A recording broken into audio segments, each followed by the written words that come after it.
No distante planeta Jano VI reside uma espécie chamada Horta, que se alimenta de pedras. Eles dissolvem as pedras em ácido sulfúrico e as bebem avidamente. A razão pela qual esse planeta é permeado por inúmeros túneis deixados após uma refeição grandiosa é isso. Devido ao corpo celeste da espécie Horta ser feita de um material de fibra especial, as armas da humanidade não têm efeito sobre eles. Isso porque o corpo da espécie Horta evoluiu com base no silício. Olá, pessoal! Vocês ficaram impressionados com as extraordinárias habilidades da vida extraterrestre? Infelizmente, isso é apenas uma história fictícia presente em space operas, como Star Trek. Mas e se de fato existir vida baseada em silício no universo? Os cientistas estão considerando seriamente essa hipótese e têm algumas evidências que a sustentam. Bem-vindos ao nosso canal. Hoje gostaríamos de falar sobre isso. Vocês estão curiosos? Então, vamos começar o nosso vídeo.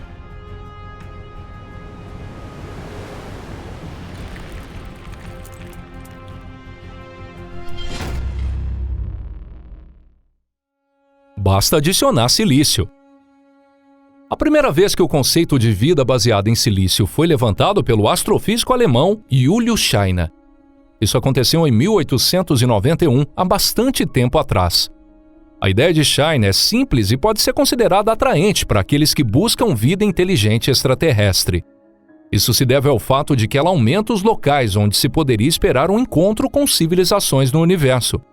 O método comumente utilizado para avaliar o número de planetas habitáveis é a equação de Drake, criada para calcular a quantidade de civilizações com as quais a humanidade poderia entrar em contato. A equação é a seguinte: N igual R asterisco vezes FP vezes NE vezes FL vezes FI vezes FC vezes L. N representa o número de civilizações inteligentes com as quais poderíamos ter chances de estabelecer contato. R asterisco é o número de estrelas que nascem em nossa galáxia a cada ano.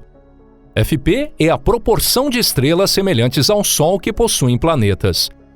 NE refere-se à média de planetas e luas que possuem condições adequadas para o surgimento da civilização em um único sistema estelar. FL é a probabilidade de vida surgir em planetas com condições propícias. FI é a probabilidade de surgimento de vida inteligente em planetas onde a vida já existe. FC é a proporção de planetas com vida inteligente onde é possível e desejável o contato com essas formas de vida inteligente.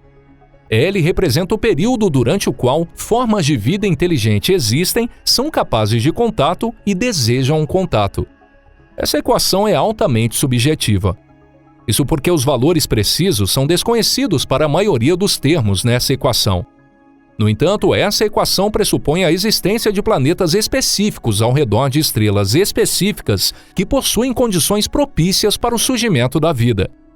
Em 2013, astrônomos da Universidade da Califórnia e da Universidade do Havaí, em Manoa, estimaram que dos 250 a 500 bilhões de estrelas na Via Láctea, há aproximadamente 11 bilhões de planetas, com tamanhos semelhantes à Terra, que não apenas orbitam em torno de uma estrela como o Sol, mas estão em uma zona de conforto. Desculpe, não muito fria nem muito quente, uma zona habitável. Em outras palavras, há a possibilidade de que vida baseada em carbono exista lá. Nesse caso, como seria se pudéssemos utilizar os organismos capazes de sobreviver em condições muito frias ou muito quentes para expandir a zona habitável para a civilização? Na equação de Drake, o termo multiplicador NE aumenta significativamente. Isso implica que a probabilidade de encontrar seres com habilidades como as do personagem Homem-Areia do universo Marvel, que pode transformar seu corpo em areia ou vidro, aumenta no espaço interestelar. Como todos sabem, vidro e areia são compostos principalmente de silício. Agora, por que o silício é considerado um elemento de formas de vida alternativas? Por que o silício?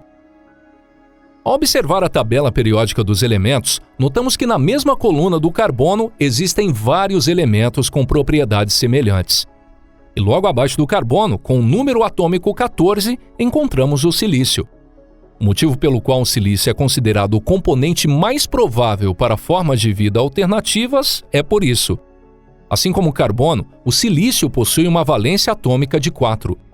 Isso significa que ele pode formar ligações covalentes com outros 4 átomos. Por que isso é importante? Isso porque todos os seres vivos, como nós, são construídos com base na capacidade do carbono de criar moléculas altamente ramificadas. E isso proporciona uma estrutura esquelética estável, complementada por outros elementos, e é um dos requisitos fundamentais da biodiversidade na bioquímica. Essa característica permite a criação de compostos com heteroátomos conhecidos como componentes da vida, representados por hidrogênio, oxigênio, nitrogênio, fósforo e enxofre. Nosso mundo é um mundo de CHONPS. A inicial C representa carbono. Então seria possível um mundo CIHONPS, substituindo o carbono por silício? É vantajoso que o silício possa formar moléculas longas e ramificadas.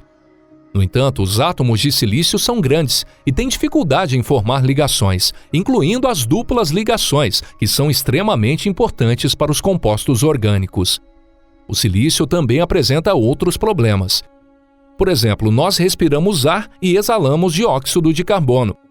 Em outras palavras, no ciclo respiratório, o O2 é substituído por CO2, mas no caso do silício, isso não seria possível.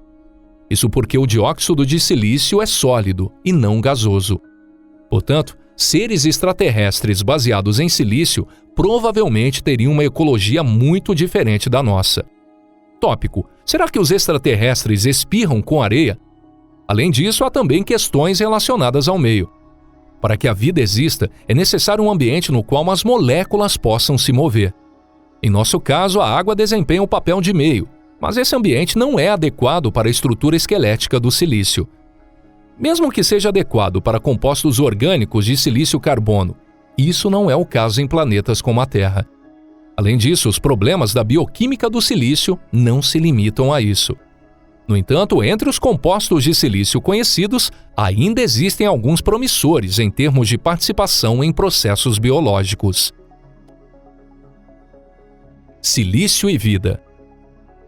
Zeólitos podem estimular reações químicas dentro do organismo e podem se tornar análogos de enzimas de carbono. Isso se refere a uma estrutura esquelética microporosa de grande capacidade, na qual se combinam alumínio, silício e compostos de oxigênio, conhecidos como aluminosilicatos. A carga negativa desse complexo é neutralizada pela ligação de íons positivos, como sódio, cálcio e outros elementos. Zeólitos capazes de imitar substâncias como hemoglobina, metaloproteína e citacromo P450 são conhecidos. Além disso, o silano é um composto de silício e hidrogênio, semelhante a hidrocarbonetos. No entanto, o comportamento do silano é muito mais impulsivo e pode facilmente oxidar e até mesmo explodir ao entrar em contato com o ar. Se considerarmos os polímeros de silano como elementos em sistemas biológicos, isso estaria limitado a condições diferentes da Terra, como aquelas encontradas em ambientes de temperatura muito baixa. Essas condições são encontradas em Titã, que possui mares de metano e etano. Os cientistas consideram esse ambiente como um local potencialmente adequado para a existência de formas de vida primitivas. Ou talvez o silício, com cadeias de silício e oxigênio, seja mais resistente ao calor do que polímeros de carbono, podendo se adaptar a altas temperaturas. Vênus, talvez? É uma possibilidade. O silício resistente ao calor pode suportar não apenas altas temperaturas, mas também o contato com ácido sulfúrico. Imagine só, e se houvesse seres extraterrestres com sangue ou suor não à base de água, mas sim à base de ácido sulfúrico? Parece melhor não tocá-los, não é? Organismos de silício da Terra. Mas será que ambientes extremos são realmente necessários para os organismos de silício? É que na Terra também existem seres vivos que, de certa forma, convertem carbono em silício. Por exemplo, as diatomáceas, que são algas unicelulares, compõem 1/4 de toda a matéria orgânica na Terra. A carapaça das diatomáceas é composta por 95,6% de sílica, mas internamente é uma espécie de caldo de carbono fervendo. Isso pode ser considerado um bom exemplo de compostos orgânicos de silício-carbono. As diatomáceas podem se reunir para formar colônias. Isso não seria um indício para formas de vida mais complexas? No entanto, as diatomáceas não são a única manifestação de organismos de silício. Compostos de silício estão presentes em organismos como radiolários, algumas plantas, esponjas e até mesmo nos tecidos conjuntivos humanos. Será que os seres humanos e outros organismos aprenderam de alguma forma a extrair silício do ambiente e criar a partir dele compostos biologicamente importantes? No entanto, se isso é verdade, por que não encontramos polímeros de silício-carbono na natureza? Especialmente considerando que há uma quantidade significativa de silício ao redor, representando até 20% da crosta terrestre. Evidência que indica a possibilidade de organismos de silício. Cientistas estão investigando essa questão. Por exemplo, em 2016, eles conseguiram realizar algo que antes era considerado impossível para os organismos. Pesquisadores do Instituto de Tecnologia da Califórnia extraíram uma proteína chamada citocromo C, de uma bactéria chamada Rhodothermus marinus, que habita fontes termais na Islândia, e a transplantaram para as bactérias E. coli. Após apenas 3 gerações de mutações súbitas, a E. coli passou a sintetizar polímeros com uma eficiência 15 vezes maior do que os métodos artificiais existentes. Não seria essa uma evidência indicativa da possibilidade de existência de organismos de silício desde que as condições sejam adequadas? No entanto, os cientistas, especialmente os carbonocêntricos, acreditam que mesmo que locais com tais condições existam, não seriam aqui na Terra. E com isso, o nosso vídeo de hoje chega ao fim. A todos, muito obrigado por assistir. Vocês acham que seres humanos de silício ou dinossauros poderiam realmente existir? Por favor, compartilhe nos comentários se você acha possível a existência de árvores vivas de cristais ou pedras em planetas distantes. E é claro, se você gostou desse vídeo, não esqueça de deixar o seu like. Além disso, agradecemos se compartilhar em suas redes sociais. Bom, pessoal, chegou a hora da despedida. Um forte abraço e até o nosso próximo vídeo interessante aqui no canal. Tchau, tchau.